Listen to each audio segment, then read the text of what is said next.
ಇನ್ನೊಂದು ಕಾಮಿಡಿ ಸನ್ನಿವೇಶ ವೈರಲ್ ಆಯ್ತು ಮೇಡಮ್. ನೀವು ಮತ್ತೆ ಅಭಿಷೇಕ್ ಮತ್ತೆ ಅಶ್ವಿನಿ ಎಸ್ ಎನ್ ಇರಬೇಕಾದ್ರೆ ನೀವು ಆಂಟಿ ಪ್ರಿಯರೇ ಅನ್ನುವಂಥದ್ದು.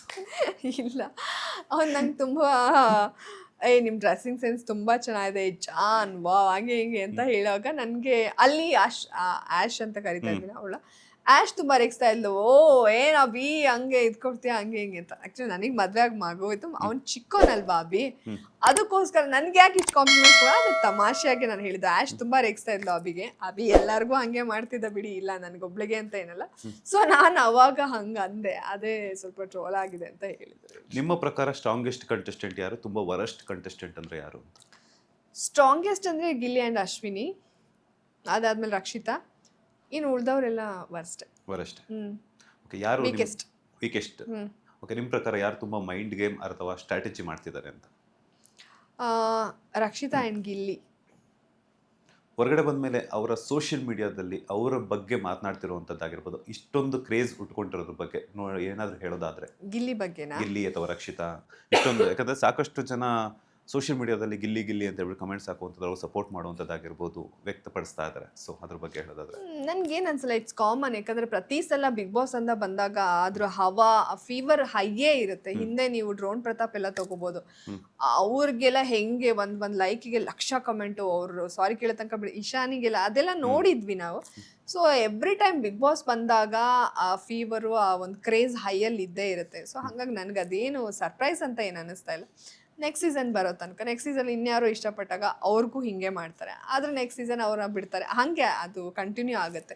ಸೊ ಈ ಬಿಗ್ ಬಾಸ್ ಫೀವರ್ ಯಾವಾಗಲೂ ಇಷ್ಟು ಇದ್ದೇ ಇರುತ್ತೆ, ಹಂಗಾಗಿ ನಂಗೇನು ಸರ್ಪ್ರೈಸ್ ಅನ್ಸಲ್ಲ. ಎಸ್, ಹಳೆ ಸೀಸನ್ನ ಕಂಟೆಸ್ಟೆಂಟ್ಸ್ ಬಂದಾಗ ನಿಮ್ಗೆ ಏನು ಅನ್ನಿಸ್ತು ಅಂತ? ಬಿಕಾಸ್ ಇವರು ಏನು ನಮ್ಮ ಕಾಂಪಿಟೇಷನ್ ಕೊಡ್ತಾರೆ ಅಂತ ಅನ್ನಿಸ್ತಾ, ಈಗ ರಜತ್ ಮತ್ತೆ ಚೈತ್ರ ಕುಂದಾಪುರ ಅವ್ರು ಉಳ್ಕೊಂಡು ಮತ್ತೆ ವೈಲ್ಡ್ ಕಾರ್ಡ್ ಕಂಟೆಸ್ಟೆಂಟ್ಸ್ ಆಗಿ ಮತ್ತೆ ಸರ್ವೈವ್ ಆಗ್ತಿರುವಂಥದ್ದು. ಸೊ ಅವ್ರು ಬಂದಾಗ ನಮಗೆ ಯಾರನ್ನೇ ಅಲ್ಲಿ ಹೊಸದಾಗಿ ಹೊಸ ಮುಖಗಳು ನೋಡಿದಾಗ ಖುಷಿನೇ ಆಗುತ್ತೆ. ಅವರೆಲ್ಲ ಬಂದಾಗ ತುಂಬ ಖುಷಿನೇ ಆಯಿತು.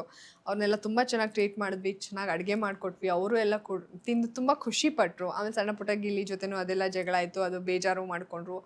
ಅದ್ರ ಆಚೆಗೆ ಉಳಿತಾರೆ ಅಂತ ಅವರೇ ಹೇಳ್ತಾ ಇದ್ರು ಇಬ್ರು ಕಂಟೆಸ್ಟೆಂಟ್ ಯಾರು. ನನಗೆ ನಂಬಿಕೆ ಬರ್ತಿರ್ಲಿಲ್ಲ, ಏನು ಅದೇ ಹಳೆ ಮುಖಗಳನ್ನ ಯಾರು ನೋಡ್ತಾರೆ ಅಂದರೆ, ಆಲ್ರೆಡಿ ಇವಾಗ ಕನೆಕ್ಟ್ ಆಗಿ ರೀಚ್ ಆಗಿ ಅವ್ರ ಬಗ್ಗೆ ಎಲ್ಲ ತಿಳ್ಕೊಂಡ್ಮೇಲೆ ಮತ್ತೆ ಅವ್ರನ್ನೇ ಹಾಕಿದ್ರೆ ಯಾರು ನೋಡ್ತಾರಪ್ಪ ಅನ್ನೋ ಥರ ಫೀಲ್ ಇತ್ತು. ಬಟ್ ಅದೇ ನೀವು ಹೇಳಿದಾಗ ಇನ್ನೂ ಏನೋ ಟ್ವಿಸ್ಟ್ ಇದೆ ಅಂತ, ಅದೇ ಮೋಸ್ಟ್ಲಿ ಸುಜಾ ಹೇಳ್ತಾ ಇದ್ರು ಏನೋ ಟ್ವಿಸ್ಟ್ ಇದೆ ಅಂತ. ಬಹುಶಃ ಇವ್ರು ಹೋಗಿ ಅದಾದ್ಮೇಲೆ ಇನ್ಯಾರೋ ಇನ್ನಿಬ್ರು ಬರ್ಬೋದೇನೋ ಆ ಥರ ಅನಿಸುತ್ತೆ. ಗೆಸ್ಟ್ ಅಷ್ಟೇ, ಅವ್ರ ಕಂಟೆಸ್ಟೆಂಟ್ಸ್ ಅಲ್ವೇನೋ ಅಂತ ನನಗೆ ಅನ್ನಿಸ್ತಾ ಇದೆ. ಅದೇ ಅವರು ಫಿನಾಲೆ ತನಕ ಹೋಗಿ ಬಂದಮೇಲೆ ಮತ್ತೆ ಅವ್ರನ್ನೇ ಕಂಟೆಸ್ಟೆಂಟ್ ಮಾಡಿದಾಗ, ಇಲ್ಲಿ ಡೇ ಒನ್ನಿಂದ ಆಟ ಆಡ್ಕೊಂಡು ಬಂದಿರೋರ್ಗೆ ಅವ್ರಿಗೆ ಮೋಸ ಆಗ್ಬೋದೇನೋ, ಅಥವಾ ಅವ್ರು ಆಲ್ರೆಡಿ ಫಿನಾಲೆ ಹೋದಾಗ ಅವ್ರನ್ನ ಬಿಟ್ಟು ಇನ್ಯಾರಿಗೂ ಬೇರೆಯವ್ರಿಗೆ ಅವಕಾಶ ಕೊಡ್ಬೋದಿತ್ತು ಅನ್ನೋ ಪ್ರಶ್ನೆನೂ ಮೂಡುತ್ತೆ. ಸೊ ಆಲ್ರೆಡಿ ಅವ್ರ ಬಗ್ಗೆ ಎಲ್ಲ ತಿಳ್ಕೊಂಡಿದ್ದಾರೆ, ಎಲ್ಲ ಗೊತ್ತು. ಅವಾಗಂದ್ರೆ ಕ್ಯೂರಿಯಾಸಿಟಿ ಇತ್ತು ರಜತ್ ಬಗ್ಗೆ.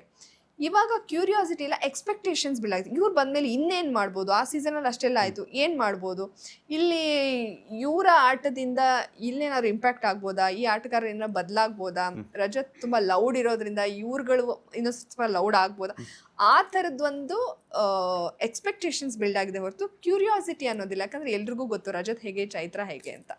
ಸೊ ನೋಡಬೇಕು ನೆಕ್ಸ್ಟ್ ಗಿಲ್ಲಿಗೂ ಏನಾಗ್ಬೋದು. ರಜತ್ಗೂ ಮತ್ತೆ ಅಶ್ವಿನಿ ಗೌಡ ಅವರಿಗೂ ಮತ್ತೆ ಚೈತ್ರ ಕುಂದಾಪುರ ಅವ್ರಿಗೂ ಟಫ್ ಕಾಂಪಿಟೇಷನ್ ಬೀಳುತ್ತೆ ಅಂತ ಅನ್ಕೊಂಡಿದ್ದೀರಾ? ಬಿಕಾಸ್ ಯಾಕಂತಂದ್ರೆ ಲಾಸ್ಟ್ ಸೀಸನ್ ಅಲ್ಲಿ ಅವರಿಬ್ಬರ ಕಾಂಬೋ ಸಿಕ್ಕಾಪಟ್ಟೆ ಒಂದು ಕ್ರೇಜ್ ಅನ್ನ ಹುಟ್ಟಾಗಿತ್ತು, ಗುರು ಶಿಷ್ಯ, ಗುರು ಬಾಸು ಅನ್ನೋಂಥದ್ದು. ಸೊ ಈಗ ಇಬ್ರು ಹೋರಾಟಗಾರ್ತಿಯರೆ, ಅದ್ರ ಜೊತೆಗೆ ಗಿಲ್ಲಿ ಮಾತಾಡ್ತಾರೆ, ರಜತ್ತು ಮಾತಾಡ್ತಾರೆ, ಎಲ್ಲೋ ಒಂದ್ ಕಡೆ ಅವರಿಬ್ಬರ ಮಧ್ಯೆ ಡಿಶಮ್ ಆಗೋ ಚಾನ್ಸಸ್ ಇದೆಯಾ ಅಂತ? ಗೊತ್ತಿಲ್ಲ, ಆದರೂ ಆಗ್ಬೋದು, ಆಗ್ದಲೇನೂ ಇರ್ಬೋದು. ಆ ಥರ ಸಿಚುವೇಶನ್ ಕ್ರಿಯೇಟ್ ಆದರೆ ಖಂಡಿತ ಆಗುತ್ತೆ. ಅವ್ರೇನೋ ಬಂದ್ಬಿಟ್ಟಿದ್ದಾರೆ, ಅವ್ರು ನಮ್ಮಿಬ್ರಿಗೋಸ್ಕರನೇ ಕರ್ಸಿದ್ದಾರೆ ಅಂತ ಅವ್ರು ಅನ್ಕೊಂಡು, ಅದು ಗೊತ್ತಿಲ್ಲ ಸಿಚುವೇಶನ್. ಅದು ಗಿಲ್ಲಿ ಮೇಲೇನೂ ಆಗ್ಬೋದು, ಬೇರೆಯವ್ರ ಮೇಲೇನೂ ಆಗ್ಬೋದು ಅಲ್ವಾ. ಇನ್ನು ತುಂಬ ಜನ ಇದ್ದಾರಲ್ಲ ಮನೆ ಒಳಗೆ, ಇನ್ನು 12 ಜನ ಇದ್ದಾರಲ್ವ. ಸೊ ಅವ್ರ ಮೇಲೇನೂ ಆಗ್ಬೋದು. ಇವರು ಅಂತಲೇ ಹೇಳೋಕ್ಕಾಗಲ್ಲ. ಚೈತನ್ಯ ವಿರುದ್ಧ ಇನ್ನು ಬೇರೆ ಯಾರೋ ಹುಡುಗಿರ ಅವ್ರಿಗೂ ಆಗ್ಬೋದು. ಅದನ್ನು ನಾನು ಯಾವ ರೀತಿಯೂ ಜಡ್ಜ್ ಮಾಡೋಕ್ಕಾಗ್ತಾ ಇಲ್ಲ. ನೋಡಬೇಕು ಟಾಸ್ಕ್ ಹೆಂಗೆ ಬರುತ್ತೆ, ಸಿಚುವೇಶನ್ ಹೆಂಗೆ ಬರುತ್ತೆ, ಗೇಮ್ ಹೆಂಗೆ ಬರುತ್ತೆ, ಅದ್ರ ಮೇಲೆ ನಾವು ನೋಡ್ಬೋದು. ಇವ್ರಿಗೆ ಆಗುತ್ತೆ ಅಂತ ಹೇಳೋಕ್ಕಾಗಲ್ಲ. 12 ಜನ ವರ್ಸಸ್ ಅವರಿಬ್ರು ಅಲ್ವಾ. ಅವರಿಬ್ರು ಏನು ಗಿಲ್ಲಿಗೋಸ್ಕರನೇ ರಜತ್ ಬಂದಿಲ್ಲ, ಅಶ್ವಿನಿ ಅವ್ರಿಗೋಸ್ಕರನೇ ಚೈತ್ರ ಅವ್ರು ಬಂದಿಲ್ಲ. So 12 versus 2. ಸೊ ನೋಡಬೇಕು ನೆಕ್ಸ್ಟ್. ಎಸ್ ಮ್ಯಾಮ್, ಅತಿಯಾದ್ರೆ ಅಮೃತನೂ ಕೂಡ ವಿಷ ಆಗುತ್ತೆ ಅನ್ನುವಂಥದ್ದು ಇರುತ್ತೆ. ಗಿಲ್ಲಿ ಅವರು ತುಂಬಾ ಚೆನ್ನಾಗಿ ಆಡ್ತಾ ಇದ್ದಾರೆ, ತುಂಬಾ ಚೆನ್ನಾಗಿ ಫ್ಯಾನ್ ಬೇಸ್ ಅನ್ನ ಕ್ರಿಯೇಟ್ ಮಾಡ್ಕೊಳ್ತಾ ಇದ್ದಾರೆ. ಎಲ್ಲೋ ಒಂದ್ ಕಡೆ ಮೊನ್ನೆ ಕಿಚ್ಚ ಸುದೀಪ್ ಅವ್ರು ಹೇಳ್ತಾ ಇದ್ರು, ನಾವು ಬೆಳೆಯೋದಕ್ಕೆ ನಾಲ್ಗೇನೂ ಕಾರಣ, ಬೀಳೋದಕ್ಕೆ ನಾಲ್ಗೇನೂ ಕಾರಣ ಅಂತ ಹೇಳ್ಬಿಟ್ಟು. ಎಲ್ಲೋ ಒಂದ್ ಕಡೆ ಪರ್ಸನಲ್ ಆಗಿ ತುಂಬಾ, ಇವಾಗ ಮೊನ್ನೆ ತಂದಾಕೋ ವಿಚಾರ ಆಗಿರ್ಬೋದು, ವಾವ್ ಅನ್ನುವಂಥ ಬರ್ತಂದ್ರೆ ವ್ಯಾನ್ ಆ ಟಾಸ್ಕೇ ಆಗಿರ್ಬೋದು. ಬಟ್ ಎಲ್ಲೋ ಒಂದ್ ಕಡೆ ಪರ್ಸನಲ್ ಆಗಿ ನೀವು ಒಂದಷ್ಟು ದಿನಗಳ ಕಾಲ ಇದ್ದು ಬಂದಾಗ ಎಲ್ಲೋ ಒಂದ್ ಕಡೆ ನಿಮ್ಗೂ ಕೂಡ ಅವರ ಒಂದು ಕಾಮಿಡಿ ನಿಮ್ ಮನಸ್ಸಿಗೆ ಎಲ್ಲೋ ಒಂದ್ ಕಡೆ ಬೇಜಾರಾಗಿರುತ್ತೆ. ಏನ್ ಹೇಳ್ತೀರಾ ಅಂತ? ಹೌದು, ಇರಿಟೇಟ್ ಆಗಿದೆ. ಯಾಕಂದರೆ ನೀವು ಇಲ್ಲಿ 1.5 ಅವರಲ್ಲಿ ನೋಡಿರ್ತೀರ, ಅದು ಎಲ್ಲ ಎಡಿಟ್ ಮಾಡಿ ಒಂದಷ್ಟು ಹಾಕಿರ್ತಾರೆ. ಸೊ ಅದು ನಮಗೆ ಮಜಾ ಅನಿಸುತ್ತೆ, ಟ್ರೋಲ್ ಆಗುತ್ತೆ. ಅಫ್ಕೋರ್ಸ್ ಹೀ ಈಸ್ ಟ್ಯಾಲೆಂಟೆಡ್, ಮತ್ತು ಅವರು ಸ್ಪಾಂಟೇನಿಯಸ್ಸು ಎಲ್ಲ ಇದೆ.